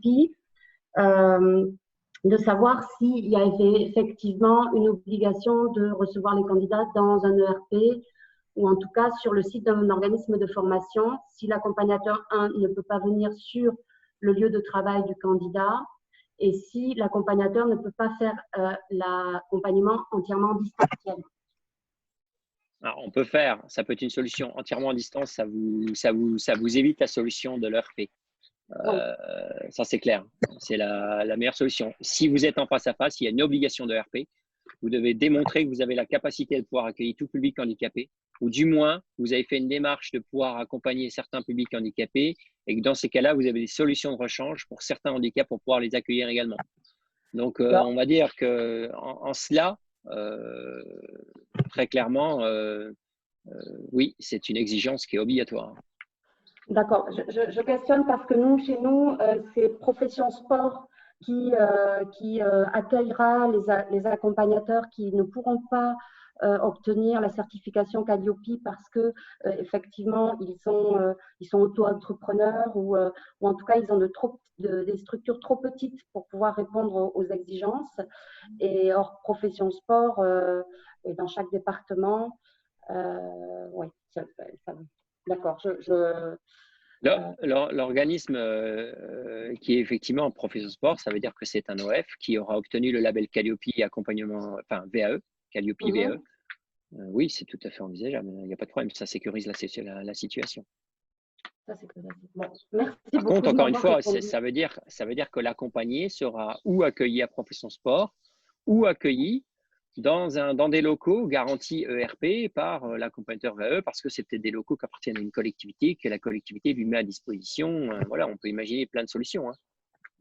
Disons que nous, on avait aussi des accompagnateurs enfin, on est une grande région. Hein. Nous, c'est très, très grand avec les 12 départements, et des grands départements aussi en surface. Mais nous, on avait des accompagnateurs qui facilement allaient sur la structure des candidats, quoi. Parce que on a de Bordeaux à Soulac, on va dire, ou l'Esparc qui est tout au nord, il y a déjà 100 km et on est toujours en Gironde, quoi. Donc, pour permettre ça, il y avait ce type on va dire, de pratique. Après, honnêtement, la nature n'aime pas les espaces vides. Par nature, elle déteste ça. Je suis prêt à parier que dans moins de 6 mois, sera proposé, moyennant un petit chèque au démarrage, une solution conceptuelle pour qu'un accompagnateur VAE ait son propre OF et puisse répondre aux normes Calliope les doigts dans le nez. D'accord. Mais l'accompagnement… Ça, c'est quasiment sûr. Ok. Mais l'accompagnement en distanciel est possible. Complètement. Complètement, d'accord. Bon, c'est important hein, parce qu'avec le confinement, on s'est aperçu que c'est entièrement faisable en fait sur le plan pédagogique. Ouais. Et technique aussi d'ailleurs. Tout à fait. Ouais, d'accord. Merci beaucoup. Là, on voit du coup qu'on a deux démarches, une très liée à un CREPS qui veut fédérer des accompagnateurs pour leur permettre de continuer à faire des accompagnements en leur facilitant l'accès à l'obtention du label, entre guillemets, Calliope.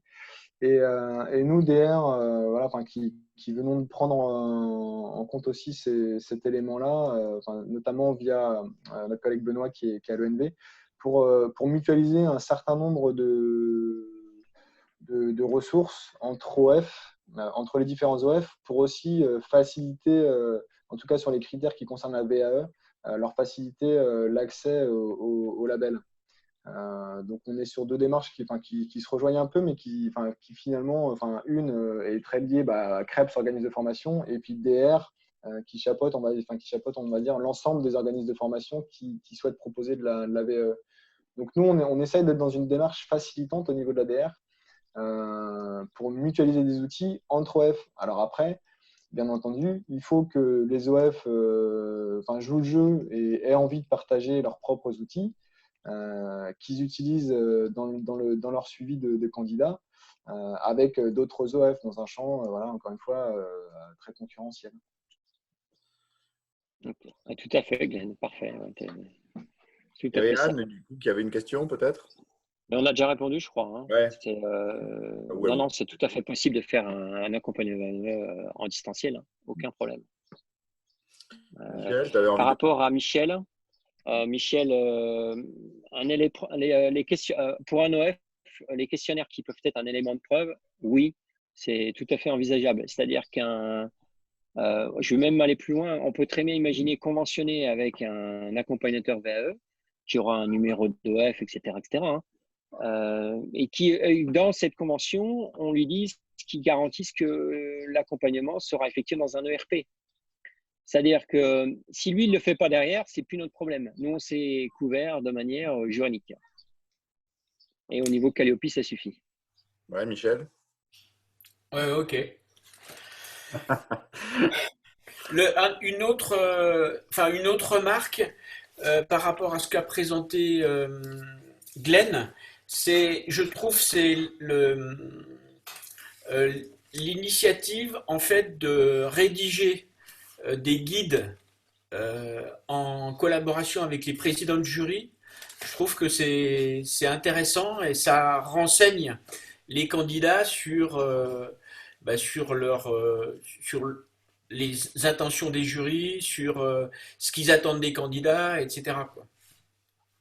C'est un guide spécifique Bretagne ou c'est je crois que oui, pour l'instant c'est un guide rédigé par les jurys bretons, mais je pense que c'est très intéressant, quoi. C'est franchement une démarche qui devrait être nationale. En fait, oui, l'idée, encore une fois, c'est d'informer au mieux les candidats, d'informer au mieux les accompagnateurs sur les attendus du jury aussi. Quand est-ce qu'on valide et qu'est-ce qu'on attend pour pouvoir valider des UC. Du coup, ce travail-là, de guide, moi, quand je suis arrivé, il était déjà plus ou moins fait. C'était déjà une habitude de travail, donc on l'a maintenu.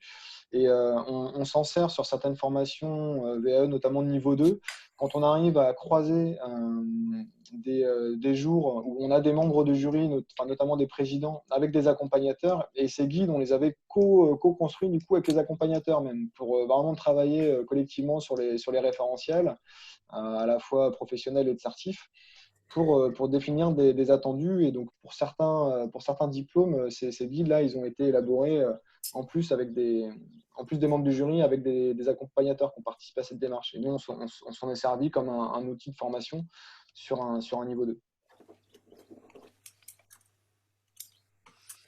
Alors, est-ce qu'il y a d'autres remarques? N'hésitez pas. Je suis étonné, Marie-Charlotte ne prend pas la parole.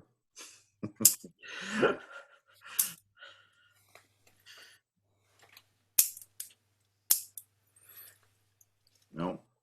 est-ce qu'on peut imaginer que l'accompagnement en distanciel soit pérennisé ou soit conseillé parce que nous, je sais que du côté de l'école, on a du mal, en fait, on peut avoir plusieurs candidats à accompagner. Il y avait toujours des problèmes de date jusqu'à aujourd'hui. Et effectivement, on a systématisé l'utilisation d'outils de visio comme Zoom ou Skype. Et je trouve que voilà, ça donne une certaine dynamique, ça permet le fait que les candidats échangent entre pairs, ça donne une impulsion par rapport à l'engagement des candidats, quoi. Bon, moi, je suis d'accord avec ça. Évidemment qu'on est tous en train de progresser numériquement et que du coup, que les moyens de mise en relation des acteurs deviennent beaucoup plus performants avec des outils de visio qui sont relativement performants, quoi. La question, c'est est-ce que, mais comme sur de la formation, est-ce qu'un temps préalable en présentiel où on puisse se rencontrer à minima sur une première rencontre pour définir comment on va fonctionner entre l'accompagnateur et le candidat est pertinent, ou est-ce que vraiment le tout distanciel enfin, ça, je pense que ça dépendra des approches de chacun, mais j'entends beaucoup dire, enfin, de la part des accompagnateurs, qu'un premier temps d'échange vraiment, enfin, en face à face, en présentiel, est important, même si après tout le reste se fait à distance. Tout faire à distance sans contact physique, entre guillemets, enfin, pour certains, c'est pas encore envisageable, quoi. Non, mais là-dessus, moi, je crois que… Je pense que je partage un peu l'avis de Glenn, déjà pour ces premières réunions qui me semblent importantes. En tant qu'accompagnateur, moi aussi je suis accompagnateur, hein. Et deuxième chose, je pense que tout le monde, c'est une démarche individuelle, l'accompagnement VAE, et je pense pas que tout le monde soit capable de faire par visioconférence cet accompagnement VAE. Moi, j'ai certains accompagnés, ils avaient clairement besoin de ce face à face pour être confrontés ça leur allait pas à distance, c'était pas possible. Non, mais moi, je pense que ça, c'est vraiment variable. C'est vraiment lié au stratégie. Ouais. Et puis même, quand on parle du positionnement de l'outil, tu vois, Glenn qui présentait ça, je pense que la question même des fonctionnements des forums, c'est une question de positionnement. Moi, je crois beaucoup à l'idée que c'est une question de positionnement de l'outil d'intervention numérique dans son propre dispositif, dans ses propres moyens d'intervention. Et ça va faire que les environnements vont fonctionner ou pas. Souvent, à mon avis, c'est fortement lié. Ensuite, moi, je crois que là, d'ailleurs, regardez, les discussions, elles ne portent pas sur le fait qu'on doit faire du numérique ou pas faire du numérique. Ça, c'est une question beaucoup trop triviale. La question, c'est on fait de la formation, on a des armes dans la main, là. On a la carte du présentiel, de la réunion collective, de l'accompagnement individuel, etc. Il y a un système de contraintes qui va autour. Et puis, en fonction de ça, j'utilise les outils qui sont à ma disposition. Et je pense que tout est possible, en fait. C'est-à-dire que je peux faire du tout distanciel dans certains cas, comme moi considérer, ce que tu dis Cyril ou Glenn, en disant non, cette première réunion en présentiel ou ce premier temps de rencontre, il est vraiment important, et dans ce cas-là, je le positionne comme tel. Et puis ça peut changer. C'est surtout ça l'idée. Oui. On fait de l'accompagnement ou de la formation. Je crois qu'il y a Bruno qui veut intervenir. Oui, juste aussi. Bon, moi, c'était juste pour aller dans le sens, je crois que c'est Michel qui… oui, alors moi, je pense que le distanciel dans l'accompagnement VAE, il est vraiment pertinent, quoi. Alors oui, voir quelqu'un face à face, à 1 mètre de distance ou derrière un écran, bon, je vois pas trop la différence sur… je veux dire, ça nécessite… Alors, l'accompagnement VAE nécessitait de l'interaction entre plusieurs, je sais pas quoi, plusieurs candidats à la VAE, etc. Oui, possible que le présentiel soit plus intéressant. Mais si on reste sur un face-à-face entre l'accompagnateur et le candidat, moi, je trouve que la visio, c'est vraiment adapté, quoi. J'ai découvert ça comme tout le monde, évidemment. Là, on n'arrête pas de le dire, mais effectivement, depuis 2 mois. Là, on est obligé de se mettre à tous ces outils et voilà. Et on s'aperçoit effectivement des vertus. Et dans le cas de la VAE, moi, je trouve que c'est vraiment intéressant. Au lieu de faire venir quelqu'un, de faire 200 km à quelqu'un pour 1 heure de face à face, franchement, là, quelle économie d'énergie, de temps, je trouve ça vraiment bien adapté quoi, pour cet exercice-là. Et d'ailleurs, pour aller jusqu'au bout de la démarche en distanciel, là, le ministère vient d'ouvrir, via les aménagements de formation qui sont prévus et les aménagements sur la VAE dans le cadre de la crise sanitaire, que l'entretien VAE puisse se faire à distance sous des modalités particulières, parce que jusqu'à présent, le candidat devait se rendre dans une structure publique, accueilli par un agent public qui certifie son identité via sa carte, etc. Là, dans le cadre de la crise et jusqu'au 31 décembre, il est prévu que le candidat puisse faire son entretien VAE après avoir déposé son dossier de validation de chez lui, avec des évaluateurs qui seraient aussi chez eux, et donc un protocole de vérification de l'identité et puis de l'entretien qui est défini par le ministère. Mais effectivement, on s'oriente jusqu'au bout sur une démarche en distanciel.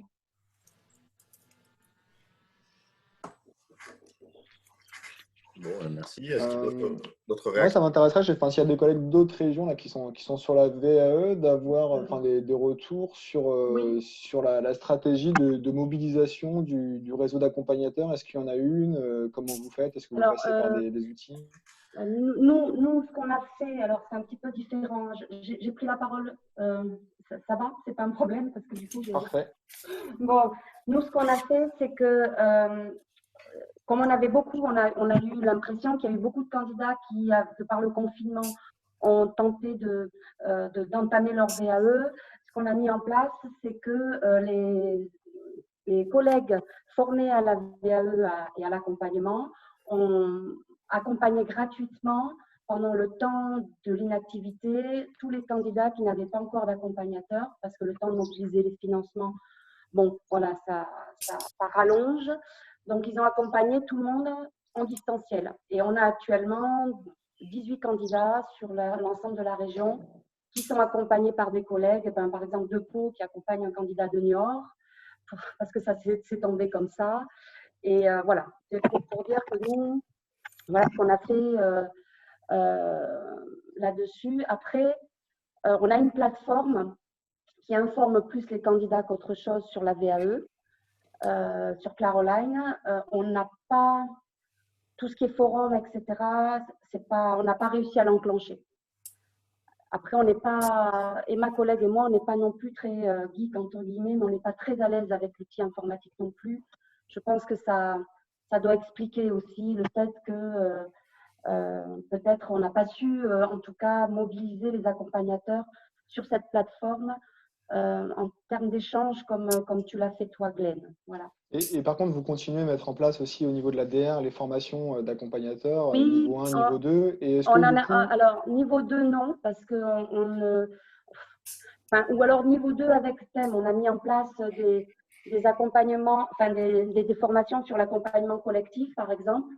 Mais du niveau 2 pur, on n'arrive plus à mobiliser les accompagnateurs pour qu'ils viennent, en fait. C'était très contraignant, on est obligé de les menacer, de leur retirer l'habilitation pour qu'ils arrivent. Donc, on s'est dit, bon, on essaie de trouver des solutions. Par contre, un niveau 1, on en a fait un entièrement en distanciel la semaine dernière, en FOAD et en distanciel. Voilà, parce qu'on avait besoin de former des accompagnateurs. Cette formation, elle était prévue fin mars et on n'a pas pu la faire, donc on l'a mise en place en distanciel entièrement. Voilà, et puis moi je voulais aussi dire que le distanciel sur l'accompagnement VAE, je l'ai découvert là, pendant le confinement, et pédagogiquement, je ne reviendrai pas au présentiel. Alors peut-être qu'effectivement, je peux introduire le premier contact, si c'est important pour le candidat ou autre en présentiel, mais moi j'ai découvert sur le plan pédagogique notamment l'enregistrement sur Zoom, l'enregistrement des entretiens d'explicitation. Ça me donne un passage à l'écrit, je trouve. Alors, je n'ai pas non plus énormément de candidats pour me faire une idée statistique de ce que ça peut donner, mais j'ai trouvé le passage à l'écrit extrêmement facilité. en termes de détails qui sont donnés par le candidat, le fait que l'entretien Vermeersch, par exemple, permet une reformulation de ce que dit le candidat. Mais cette reformulation, en fait, elle est enregistrée par Zoom. Donc, on le retrouve dans l'écrit. Et tout ça, enfin, moi, sur le plan pédagogique, je suis très, très intéressée par ce que donne le distanciel, et notamment l'outil, alors Zoom, parce que c'est celui que j'utilise, évidemment, mais en tout cas, l'outil on va dire, de visioconférence, oui. Ah, mais tu me donnes une idée là, parce que on a mis en place un accompagnement collectif, l'ADR de Bretagne, avec le CNFPT, pour des agents de collectivité. Donc, c'est le seul cadre dans lequel on continue de faire de l'accompagnement VAE directement. On en a notre deuxième, et on a 2 candidats qui sont extrêmement en difficulté sur le passage à l'écrit. Et là, on envisageait peut-être avec un dictaphone de les enregistrer sur des entretiens d'explicitation, mais du coup, je retiens l'idée de Zoom avec l'enregistrement. Non, mais moi, ça me semble hyper pertinent. Ouais. Ça m'a changé vraiment l'accompagnement. Je le dis pédagogiquement, je passerai, même si j'accompagne quelqu'un sur Bordeaux à l'occasion, puisque moi je suis sur Bordeaux, sur tout ce qui est entretien, je passerai par du distanciel, vraiment. Et je pense que je vais revoir le réseau, que nous allons, puisque je m'en occupe avec ma collègue de Poitiers, nous allons revoir le réseau des accompagnateurs avec cette possibilité de distanciel. Parce que à un moment donné, la proximité peut être importante pour certains candidats et certains accompagnateurs. Ça, je peux l'entendre tout à fait. Mais je pense aussi qu'il y a des candidats pour qui le distanciel, ils se mettent à nu quand même dans un accompagnement VAE. Et cette distance que permet le numérique, pour certains, je pense qu'elle est, elle est importante, quoi. Voilà, c'était… je le dis, mais après, je ne vais pas rentrer dans les détails pédagogiques, mais sur le retour sur parcours, c'est pareil, c'est extrêmement, extrêmement riche de le faire en distanciel et de permettre que le candidat fasse le retour chez lui, à part, comme on dit, et puis revienne avec un retour sur parcours qui soit écrit et numérique, puisqu'il faut qu'il puisse le partager à l'écran avec l'accompagnateur. Moi, Annélie, on te perd. On te perd un peu. Obligé à faire des choses extrêmement poussées. Mais ouais. Et puis dans les compléments, alors après, je ne sais pas trop comment c'est organisé, la VAE au final, mais moi, ce qui me vient, c'est aussi cette idée que dans les environnements numériques, alors il y a effectivement là le réseau des accompagnateurs, mais il y a aussi, après, je ne sais pas trop, mais enfin, c'est Nelly qui m'évoque ça, moi, c'est sur cette idée que finalement, il pourrait y avoir aussi des lieux de production qui sont agrégés, centralisés sur la plateforme. Et que l'accompagnement, du coup, dans la démarche de production, ça se fasse directement sur l'outil. Donc, ça permet aux gens de retrouver les différentes étapes de production, etc. Tu vois, ce qui rejoint aussi ton histoire de parcours un peu, Glenn. Alors, moi, je ne l'ai pas présenté, mais en fait, on a un autre espace d'activité qui est dédié à notre accompagnement collectif. Merci pour le passage de relais. Et effectivement, nous, on se sert de cet espace d'activité du coup avec nos 10 candidats là, comme d'un espace ressource pour qu'ils puissent produire leur production. Donc l'outil Wiki là est génial pour échanger avec les candidats sur leur passage à l'écrit et sur leur production, et pour leur faire des retours sur ce qu'ils produisent. Et effectivement, là, l'espace numérique et Claco offre des possibilités assez intéressantes. Oui. Dans l'échange avec les candidats. Voilà, et moi, je ne sais pas quel est le niveau de concurrence finalement entre les OF sur le sujet dans l'accompagnement, mais du coup, on peut même avoir une certaine forme de communauté d'accompagnateurs qui, à des moments, réagissent. Alors, via les forums, alors j'ai bien entendu, hein, Cyril, c'est un vrai sujet, les forums, ça peut faire un atelier à part, mais et est-ce que c'est le forum, est-ce que c'est le blog? Enfin, il y a plusieurs options possibles en fait. Mais en tout cas, de cette histoire de communauté d'accompagnateurs et me nourrir finalement d'autres accompagnements ou d'autres échanges, voilà, tout en gérant ce que disait Nelly, la notion de confidentialité, parce que je me mets à nu dans mon travail de VAE. Bon, alors après, ça amène des problématiques de structuration d'espace. Voilà, les notions avec l'histoire du portfolio, on n'est pas très loin aussi. C'est quelque chose qu'on utilise, je pense, très très peu chez nous à Jeunesse et Sport. Il y a peut-être des choses à inventer là-dessus, enfin, dans les progressions, c'est-à-dire d'aller du centre de ressources multimédia avec des questions larges à un outil d'intervention, alors qui mixe de la visio, mais aussi l'environnement numérique lui-même. Voilà. Ouais, c'est ce que me soufflait Michel en message privé, là, pour que notre espace, effectivement, on puisse s'ouvrir plus largement à des candidats en cours d'accompagnement, à des candidats accompagnés, effectivement, enfin, à des candidats potentiels. Et oui, là-dessus, il y a des choses à imaginer pour partager les productions avec ceux qui seraient volontaires aussi, pour que l'espace de ressources soit encore plus percutant. Voilà, enfin, il y a des projections, il y a plein de projections possibles. Ouais. Bon, est-ce qu'il y a une dernière remarque ou Cyril, tu veux dire quelque chose pour on va conclure, parce que dans 20 minutes, on a la conclusion de notre événement, de notre aventure numérique de la semaine. Là. Donc, non, c'est bon. Merci beaucoup. Merci à tout le monde. Ouais, ben merci à toi. Merci Glenn. Non, franchement, c'est intéressant. Donc, moi, je trouve que à chaque fois, ça donne des ouvertures, des idées. Donc voilà. Bravo. Ouais, bravo. Et merci. On clôt là-dessus, du coup. Et puis, on se retrouve dans 20 minutes pour la clôture. Cool. À bientôt. Merci Olivier. Allez, à tout à l'heure.